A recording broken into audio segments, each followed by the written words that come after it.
damos gracias, bendito Padre, por tu amor, tu misericordia, tu fidelidad, Padre, porque tú has sido bueno, porque no nos has pagado conforme a nuestros pecados, conforme a nuestras iniquidades, Señor, sino tu gracia, tu amor y misericordia han sido expuestas sobre nuestras vidas. Te damos gracias, Padre, por tu amor. Gracias, estamos agradecidos, Señor, porque sigues con nosotros, sigues bendiciendo nuestras vidas. Padre, yo te ruego por toda aquella persona que nos está escuchando a través de este medio, mi Dios, que tú traigas la paz, el conocimiento de tu verdad y sobre todo que puedan recibir el amor de tu verdad, a Jesucristo en sus corazones. Te ruego, Señor, que esta palabra no vuelva a ti vacía, sino que lleve el fruto, Señor. Usa mi vida, toma mi mente, mi corazón, mi lengua, mis palabras, Señor, para que tu nombre sea glorificado. Gracias, bendito Padre, en el precioso nombre de Jesús. Amén. Damos gracias, amados hermanos, una vez más aquí el siervo Irving compartiendo la palabra del Señor a través de este medio, palabra eficaz. Damos gracias a Dios de que domingo a domingo podemos compartir estas prédicas, esta enseñanza para todo aquel que necesite escuchar la palabra de Dios, apegándonos lo más posible a la Escritura. Hoy estaremos compartiendo un hermoso tema que se llama En el mundo tendréis aflicción. En el mundo tendréis aflicción.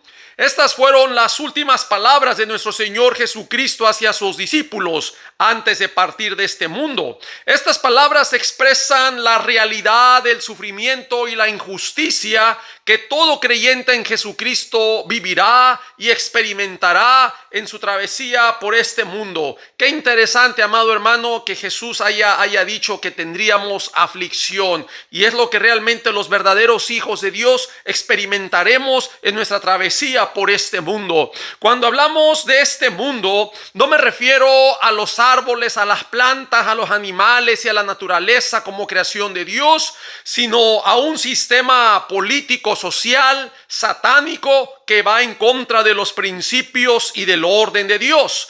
Y la Biblia es clara en marcar la diferencia. La Biblia es categórica en separar lo que es del mundo, que va a perdición, y lo que es de Dios, que permanece para siempre. La Biblia en el Evangelio según San Juan, capítulo 15, versículo 19, dice que no somos de este mundo, aunque andamos y militamos en el mundo, no somos de él.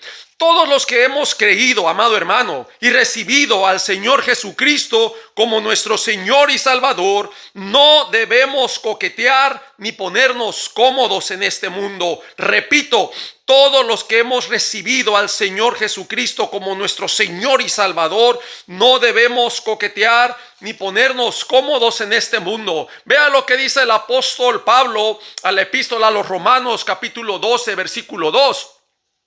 No os conforméis a este siglo, sino transformaos por medio de la renovación de vuestro entendimiento, para que comprobéis cuál sea la buena voluntad de Dios, agradable y perfecta. Vea las primeras palabras: no os conforméis a este siglo. Vamos a ver cómo lo dicen otras versiones y estaremos viendo una definición en el griego para poder entender un poquito más. La Nueva Versión Internacional dice: no se amolden al mundo actual, sino sean transformados mediante la renovación de su mente. Así podrán comprobar cuál es la voluntad de Dios, buena, agradable y perfecta. Vea lo que dice, que no se amolden, no nos amoldemos. Y eso me viene como cuando alguien está preparando un pastel de figuritas, y es una figura de un círculo, de un cuadrado o de una estrella, y cuando le vierten la harina se acomoda, se amoldea a la figura, a la forma. Y eso es lo que se nos dice a nosotros, que no nos acomodemos a este mundo. Vea cómo lo dice la traducción lenguaje actual: y no vivan ya como vive todo el mundo. No tenemos que vivir como vive todo el mundo. Nosotros, como hijos de Dios, como cristianos, debemos marcar la diferencia y vivir de manera diferente, como es la voluntad de Dios. Vea lo que dice la versión Biblia de las Américas: y no os adaptéis a este mundo. No se adapten, no nos adaptemos a este mundo. Dios habla hoy, dice: no vivan ya según los criterios de del tiempo presente. No vivan ya según los criterios. Esta palabra criterios es la posición, la perspectiva de lo que es este tiempo, este mundo, esta era en lo que se vive, que no debemos vivir de acuerdo a estos valores mundanos. La versión Kadosh dice: no se conformen a los patrones del Olam Hazé, no se conformen. Y la Nueva Traducción Viviente dice: no imiten, porque muchas veces tendemos a imitar, somos imitadores, imitamos. Cuando alguien es chiquito, yo recuerdo que yo miraba al Hombre Araña o a Superman y miraba a esos héroes cuando era pequeño y yo los imitaba, yo quería ser como ellos. Y las personas tendemos a imitar. Por eso el apóstol Pablo les dice: sed imitadores de mí como yo de Cristo. Cristo, Jesús, Pablo imitaba a Jesús y nos invitaba a ser imitadores de él, por cuanto las personas que no habían conocido a Jesús podían conocerlo a través de la vida del apóstol Pablo. Ve algo muy interesante: no os conforméis a este siglo.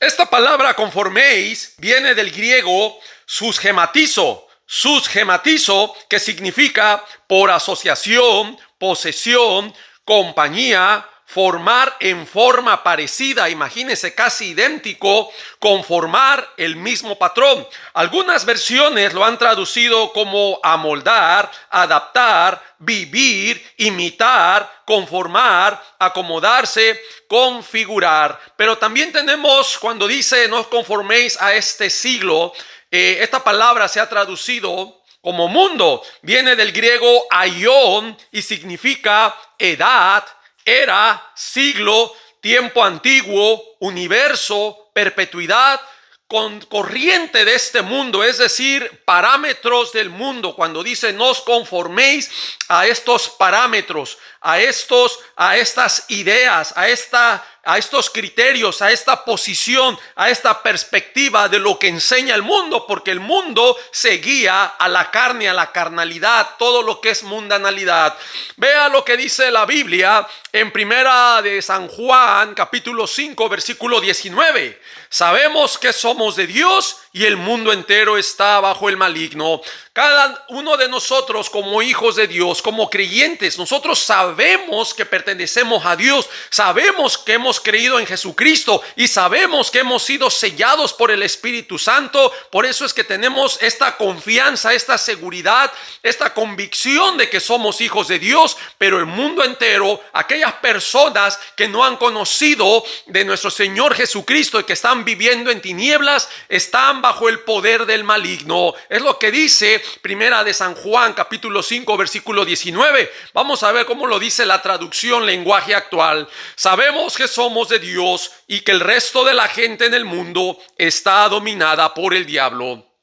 La Nueva Versión Internacional dice: y el mundo entero está bajo el control del maligno. Vea qué interesante las palabras en las cuales se está traduciendo. La traducción lenguaje actual dice que el mundo, la gente del mundo está dominada por el diablo. Y nosotros entendemos que siempre va a estar esa influencia satánica en los pensamientos. Déjame decirte que el campo de batalla es la mente y que Satanás siempre está lanzando sus dardos de fuego a tus pensamientos, muchas veces poniendo odio, poniendo rencilla, poniendo de pronto te quita el valor, te dice que tú no vales nada, que para qué tiene sentido vivir, es mejor que mueras. Pone esos pensamientos y mucha gente es inducida, es seducida, es incitada a hacer lo malo y a atentar contra su propia vida, puesto que no tienen el Espíritu Santo en sus corazones que los dirija a la verdad.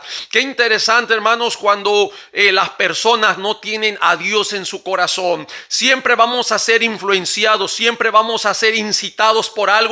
Si tú como creyente tienes al Espíritu Santo, obedece a Dios, deja que el Espíritu Santo te guíe y te conduzca a toda verdad. Pero una persona que no tiene a Dios en su corazón será incitada y será dominada por demonios. Es tremendo, hermanos, es tremenda esta enseñanza. Vea la Nueva Versión Internacional, dice: y el mundo entero está bajo el control del maligno. Hay un control demoníaco que influencia los pensamientos de las personas. Vea lo que dice la versión Kadosh: y que el mundo entero está en las manos del maligno. el mundo entero, o sea, todas las personas que no tienen a Dios en su corazón, están en las manos del maligno. La Nueva Traducción Viviente dice, y que el mundo que nos rodea está controlado por el maligno. Aquí podemos ver el control del enemigo sobre esas personas que han rechazado el amor de la verdad a nuestro Señor Jesucristo. Recordemos que en la tentación de Jesús, Él fue llevado por el Espíritu Santo al desierto, dice, por 40 días y era tentado por el diablo. Nosotros sabemos que esto fue el comienzo del ministerio de nuestro Señor Jesucristo, el comienzo de su ministerio y la preparación en lo cual Él iba a enfrentar. Nosotros ya sabemos que Él iba a pagar ese precio. Todo eso era para cumplir la Escritura hasta cumplir el mandamiento de su Padre en obediencia, a ir a esa cruz, a dar su vida y a morir. Vea lo que dice en el Evangelio de Lucas, capítulo 4, versículos 5 y 6. Dice, y le llevó el diablo a un alto monte y le mostró en un momento todos los reinos de la tierra. Vea que la traducción lenguaje actual dice que el diablo le mostró todos los países más ricos y poderosos del mundo, es decir, la gloria de todos ellos. El versículo 6 dice, y le dijo el diablo, a ti te daré toda esta potestad y la gloria de ellos, porque a mí me ha sido entregada y a quien quiero la doy. Versículo 7, si tú postrado me adorares, todos serán tuyos. Vea qué interesante, hermanos. Vea aquí en el versículo 6 que el diablo le dice, a ti te daré toda esta potestad, todos los reinos, toda la gloria, dice, de ellos, porque a mí me ha sido entregada. Vea qué interesante que todo esto corrobora, todo esto se embona, se ensambla con lo que dice Primera de San Juan 5:19, que el mundo entero está bajo el maligno, y Satanás lo dice, se lo dice a Jesucristo, a mí me ha sido entregada y a quien yo quiero la doy. Vemos que los reinos de la tierra le pertenecen a Satanás y que a él le han sido entregadas, le han sido dadas, pero vea que aquí Jesucristo no lo contradice. Nuestro Señor Jesucristo no hace ninguna mención al llamarle o decirle, ¿sabes qué? Eres un mentiroso, eso no es cierto, a ti no te ha sido dado. En ningún momento vemos que Jesucristo refute a Satanás, a este demonio, por lo que está diciendo de que los reinos de la tierra le han sido dados. Y claro, nuestro Señor Jesucristo solamente procedió a una reprensión. De acuerdo a la palabra dice, vete de mí, Satanás, porque escrito está, al Señor tu Dios adorarás y a Él solo servirás. Es interesante mirar estos detalles en esta conversación. Queda claro que los reinos de este mundo y la gloria de ellos están bajo el dominio de Satanás. Vea cómo vamos a Santiago en el capítulo 4, versículo 4.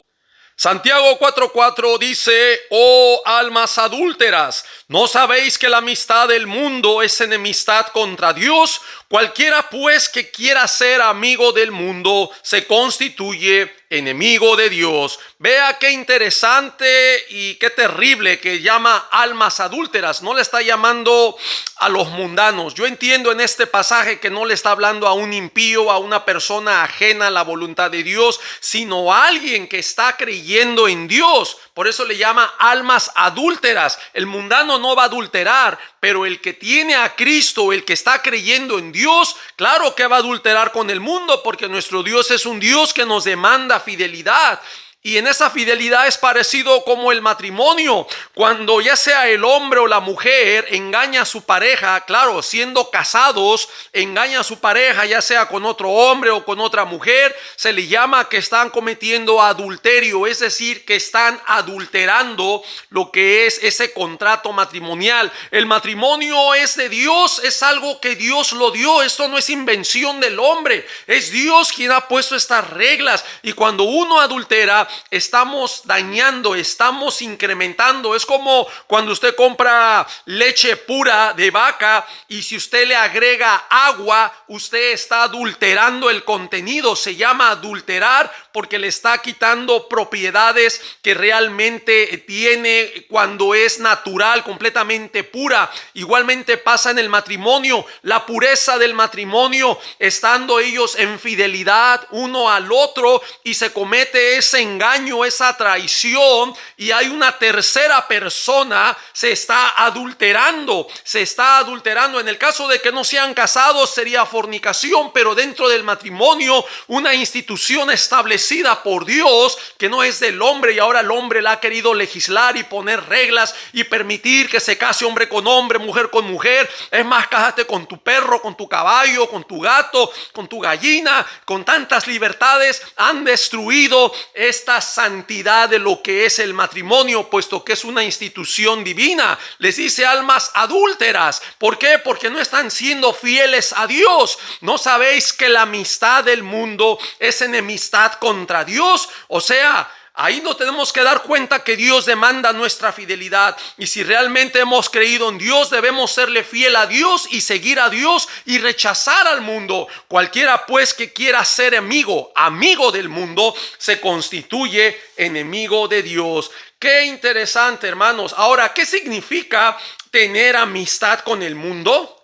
¿Qué significa ser amigo del mundo? En pocas palabras, es seguir, vivir, amar y estar de acuerdo con los deseos de la carne. Vivir en el goce, los deleites y los placeres que el mundo ofrece a tu carne. Y como hijos de Dios, no podemos y no debemos vivir de esa manera y querer ser amigos de Dios. Todo cristiano que quiere tener amistad con el mundo será llamado adúltero, porque comete un adulterio espiritual. Nuestro Dios, amado hermano, es un Dios celoso. Dice la Biblia en Santiago 4:5 que el espíritu que Dios nos ha dado nos anhela celosamente. Vea, dice versículo 5: ¿o pensáis que la escritura dice en vano, el espíritu que Él ha hecho morar en nosotros nos anhela celosamente? Tener amistad con el mundo nos constituye enemigos de Dios. Ahora déjame decirte algo, mi hermano, mi amigo que nos escucha. Dios es un Dios celoso. Dios nos demanda todo. Dios debe ocupar el primer lugar en todo. Déjame decirte que Dios lo demanda todo. Nuestra adoración, Él la pide toda. Él pide toda nuestra adoración. Todo nuestro amor, con toda nuestra mente, con toda nuestra alma, con todo nuestro corazón, con todas nuestras fuerzas, con todo nuestro ser. Y usted puede encontrar estos pasajes, estos textos en la Biblia, en Mateo capítulo 22, versículo 37, Deuteronomio capítulo 6, versículo 5. Pero también el Señor nos demanda la vida misma, no solo el amor. Él nos demanda todo. La vida que nosotros tenemos y estamos viviendo en este cuerpo es una vida prestada, y el Señor nos va a pedir cuentas. Vamos a dar cuentas de lo que nosotros hicimos mientras vivíamos en este cuerpo, sea bueno o sea malo. Nuestra vida le pertenece a Él. Esto lo dice en Mateo 10:39, Mateo 16:25 y Lucas 9. Por lo que todo dice, porque todo el que quiera salvar su vida la perderá, y todo el que pierda su vida por causa de mí la hallará. Y esto está hablando de la vida física. ¿En qué sentido? En que tal vez tú quieres salvar tu vida y tienes miedo y te ocultas y lo niegas al Señor, pero tú vas a perder tu alma. Pero cuando tú des tu vida y tu cuerpo lo des en sacrificio, tu alma la vas a salvar. Es mejor perder el cuerpo, es decir, morir y salvar el alma por la eternidad, y no perder nuestra alma lejos de la presencia de Dios. Amado hermano, Dios no comparte su alabanza, su adoración y su gloria con nadie. Nuestro Dios es un Dios celoso. Vea lo que dice Mateo 6, versículo 24. Ninguno puede servir a dos señores, porque aborrecerá al uno y amará al otro, o estimará al uno y menospreciará al otro. No podéis servir a Dios y a las riquezas. Y vea cómo dice Lucas 9:25 en cuanto a que el hombre gana el mundo. Dice, pues ¿qué aprovecha al hombre si gana todo el mundo y se destruye o se pierde a sí mismo? Muchas veces no sabemos mantener esa relación.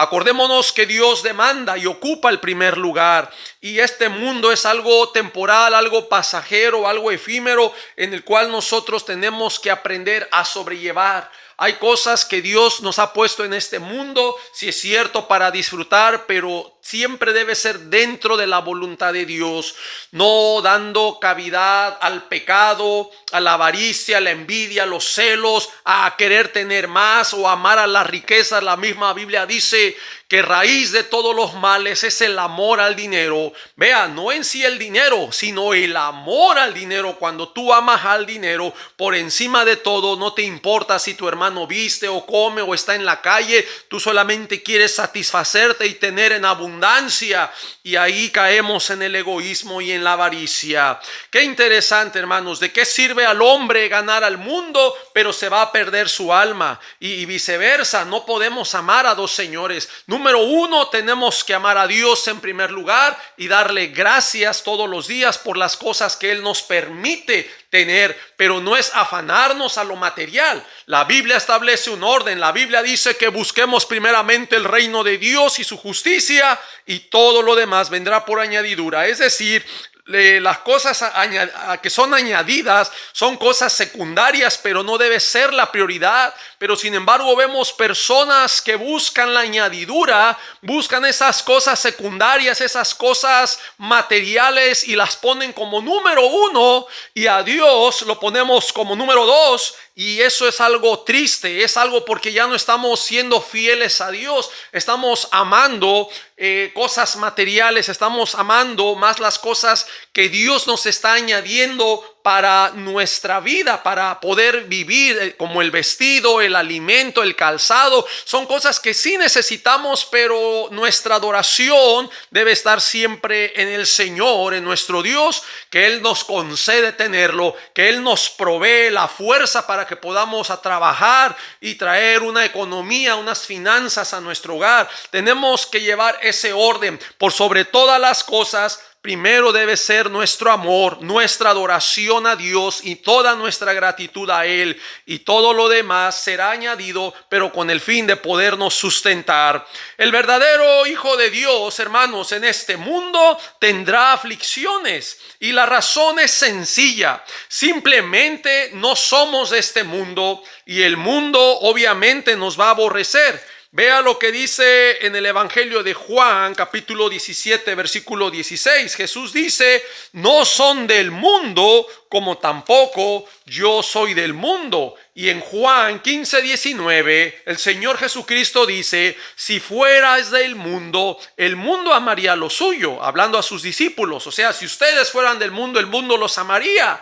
Pero porque no son del mundo, dice, antes yo os elegí del mundo, por eso el mundo os aborrece. Y en el versículo 20 Jesús dijo claramente: si a mí me han perseguido, también a ustedes les perseguirán. Y esto es la consecuencia de que nosotros nos levantemos a predicar el verdadero evangelio de nuestro Señor Jesucristo. Cuando tú predicas la palabra del Señor, tendrás persecución. Vas a tener persecución de la gente del mundo que no tiene a Dios. Te van a tachar de intolerante, te van a tachar de anticuado, y te van a ver como una persona ofensiva porque tú estás diciendo que su moral y sus valores no son conforme a los de Dios, y te van a atacar, se van a levantar en contra de ti. Quiero que entendamos esto, hermanos. Ahora, cuando el cristiano, el verdadero cristiano, cumple con su ministerio de predicar a nuestro Señor Jesucristo, el mundo, escuche bien esto, el mundo se va a levantar en su contra y le perseguirá. Ahora quiero aclarar una verdad muy importante. Cuando estoy hablando de predicar, hablo de predicar el verdadero evangelio de Jesucristo, no de una charla motivacional con el fin de endulzarles el oído y decirles que Dios tiene un plan maravilloso para sus vidas, aunque ellos sigan viviendo en su pecado de adulterio y fornicación y una vida sin arrepentimiento, como lo hacen muchos falsos maestros del falso evangelio de bienestar y de prosperidad. Amado hermano, yo quiero que usted entienda esto, que Todo eso es falso, todo eso es falsedad, que te dicen, ven a Cristo y tus problemas terminarán. No es cierto. Ven a Jesús y serás un hiper super cristiano intocable, que nunca te pasará nada, nunca te enfermarás y todo será alegría, y descubrirás al campeón que está en ti, porque ahora esos falsos maestros se han dedicado a dar mensajes y charlas motivacionales y han dejado el verdadero evangelio de nuestro Señor Jesucristo. Yo quiero que entiendas algo: predicar el evangelio de nuestro Señor Jesús, el verdadero evangelio, no un evangelio suavecito ni de prosperidad. Hablo del verdadero evangelio de nuestro Señor Jesucristo que está en la Biblia. Te llevará a decirles la verdad a todas esas personas que están viviendo en tinieblas. El predicar la palabra del Señor nos llevará a confrontarles con su pecado, señalando y denunciando el error, porque esa es la realidad. Por eso a los profetas de antes los perseguían, porque denunciaban el pecado de ellos. Juan Bautista nunca dijo, no le voy a decir nada al rey Herodes porque me va a arrestar, me va a meter a la cárcel, ay, no tengo miedo, no le voy a decir nada. Cuando uno está en el Señor, se levanta y le dice, Herodes, estás con la mujer de tu hermano Felipe Herodías, no te es lícito tenerla, y confronta al pecado y la maldad, porque realmente estamos siendo guiados por el Señor. Pero hoy en día ya no se dice eso, ay, para no ofenderles, ay, para que no se vayan de la iglesia, ay, para que, y hemos dado un evangelio muy suave, un evangelio muy débil, un evangelio falso totalmente, que no va de acuerdo a la palabra del Señor. Tenemos que decirles realmente, denunciar el error y la maldad en que están viviendo, y del destino final que les espera, que si no se arrepienten hay un infierno de fuego para el pecador no arrepentido por toda la eternidad, y que solo en Jesucristo está la salvación y la vida eterna, que creyendo en Jesús tendrá el perdón de sus pecados y apartándose de toda maldad y de toda iniquidad. Yo animo, amados hermanos, que debemos ser como los profetas de antes, que confrontaban al pueblo con su pecado, hablando realmente de parte de Dios, sin tapujos ni palabras bonitas, cambiando el verdadero mensaje de Dios, el juicio que Dios trae por el pecado y la maldad, por un mensaje de motivación personal. Vea en Juan 7:7, Jesucristo está hablando, diciendo, no puede el mundo aborreceros a vosotros, es decir, a ustedes, mas a mí me aborrece porque yo testifico de él que sus obras son malas. Vean la razón, el mundo a ustedes no los va a aborrecer, y quiero que entienda el contexto. Estas eran las palabras que Jesús estaba dando hacia sus medios hermanos, hijos de José con María, pero por cuanto ellos no creían en él, por eso Jesús les dice, el mundo a ustedes no los va a aborrecer porque no estaban haciendo nada. Ellos al contrario estaban metidos en el pecado del mundo, y cuando Jesucristo se pone a denunciar y a testificar que las obras del mundo son malas, porque lo tiene que denunciar, eso implica el evangelio, decirle a la persona que está mal y que tiene que volverse atrás y que tiene que arrepentirse y creer en Jesucristo para que tenga el perdón de sus pecados y tenga la vida eterna. Es importante que decir eso en el evangelio,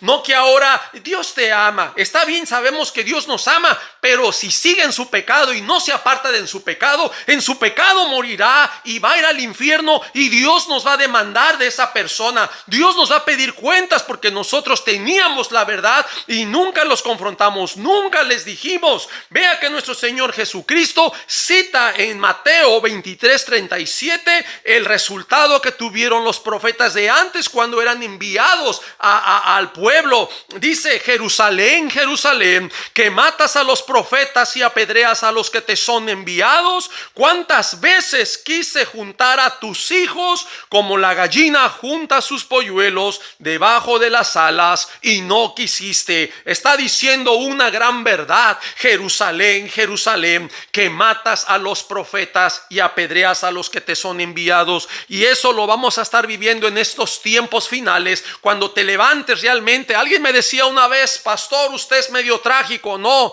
no soy medio trágico, soy realista. Es que yo no veo persecución. No, vete a Nepal, a Nigeria, a todos esos países. Es más, aquí en Estados Unidos ya estamos viviendo una persecución ideológica y se han dado levantamientos entre esos grupos LGBT y han ido a apedrear iglesias, han ido a sacar al pastor, han ido a interrumpir, han ido a tacharlo de intolerante y a ofenderlo. Estamos viviendo una persecución. Claro, cuando tú te levantes a predicar la palabra vas a tener persecución, pero si eres esos cristianos tibios que están en su casa acostado mirando películas y comiendo palomitas y pues no ves persecución, porque realmente no estás haciendo la obra de Dios, no estás predicando, no estás enseñando, no estás cumpliendo, no estás funcionando en cuanto al propósito que Dios tiene. Por eso es que tú no ves esa persecución, pero en cuanto tú te levantes a predicar, vas a ver que la gente de afuera, aún tus vecinos, te van a venir a tirar jitomates, te van a venir a lanzar huevos a tu casa y en tu carro. Y eso es lo que va a pasar cuando uno se levanta a predicar el mensaje de nuestro Señor Jesucristo. Déjame decirte que es verdad que tendremos aflicción en este mundo, pero también, amado hermano, tendremos la victoria. La victoria si realmente hemos confiado en Jesucristo. Es cierto que nuestro Señor Jesucristo dijo que en el mundo tendríamos la aflicción, pero también dijo que confiáramos en Él porque Él ha vencido al mundo. Y eso lo dice en el Evangelio de San Juan, capítulo 16, versículo 33. Y quiero concluir con estas palabras, amado hermano. No quiero que te quedes con un mensaje totalmente trágico, sino quiero que veas la realidad en todas estas cosas. Los discípulos pagaron un precio, los discípulos no vivieron una vida color de rosa, los discípulos no disfrutaron este mundo, más bien se alejaron, se apartaron y vivieron conforme a la voluntad de Dios, puesto que realmente nosotros no somos de este mundo. Déjame decirte que tener fe en Jesús no solo nos da la vida eterna, es cierto, tenemos fe en Jesús, hay vida eterna, pero también dice que nos da el poder y la fuerza del Espíritu Santo que mora en nosotros los creyentes. Cuando nosotros creemos en Jesucristo, somos sellados de acuerdo a Efesios 1:13, somos sellados por el Espíritu Santo, siendo nacidos de Dios, siendo adoptados como hijos suyos por el Espíritu Santo que el Padre ha derramado en nuestros corazones. Vea lo que dice la primera epístola de Juan 5:4, porque todo lo que es nacido de Dios vence al mundo, y esta es la victoria que ha vencido al mundo, nuestra fe. Otra vez, ¿pero en quién? ¿En un zapato? ¿En una camisa? ¿En un carro? ¿En una casa? ¿En el presidente? No, la fe en Jesucristo. Cuando Él dice: yo he vencido al mundo, confiad. Esta es nuestra fe en Jesús, que tenemos la victoria y que hemos vencido al mundo, de acuerdo a este pasaje, primera de Juan 5:4.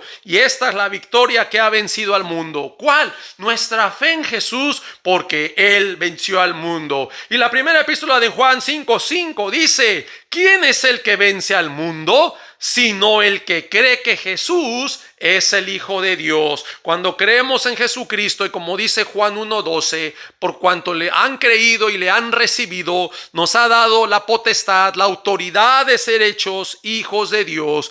Quiero que entiendas esta parte, amado hermano. Las aflicciones sí las tendremos en este mundo, pero déjame decirte que solamente son temporales, pero el gozo, la paz de vivir en Cristo Jesús y en su voluntad serán eternas hasta nuestra pronta partida con Él, cuando Él venga por su pueblo. Vale la pena, hermano, sufrir por Cristo, vale la pena luchar por Cristo, vale la pena darlo todo por Él, como Él se dio en la cruz al 100%. Jesús no dio un dedo, no dio una oreja, no dio un pie, no dio una mano. Jesús se dio todo en esa cruz y Él nos pide todo. Si realmente somos hijos de Dios, somos verdaderos creyentes, tenemos que venir a obediencia y darnos al 100% como Él se dio, así como Él se dio a nosotros, ahora nosotros a Él. Por eso le adoramos. Gracias, bendito Padre, gracias por este mensaje. Bendice, Señor, a mis hermanos que escuchan esta hermosa palabra.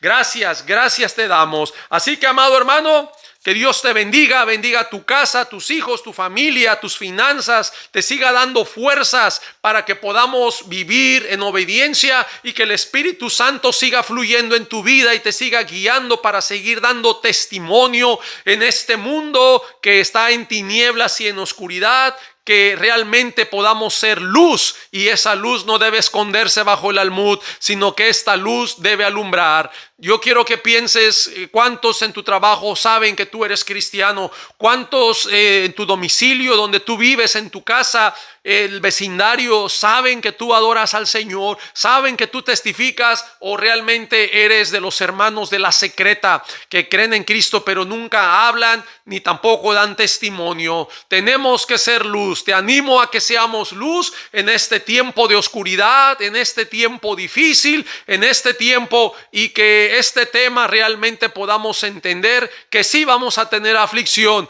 pero también, amado hermano, tendremos victoria, puesto que hemos confiado en nuestro Señor Jesucristo. Que Dios te bendiga, mi amado, mi hermano y mi amigo, y hasta la próxima. Hasta pronto. Amén.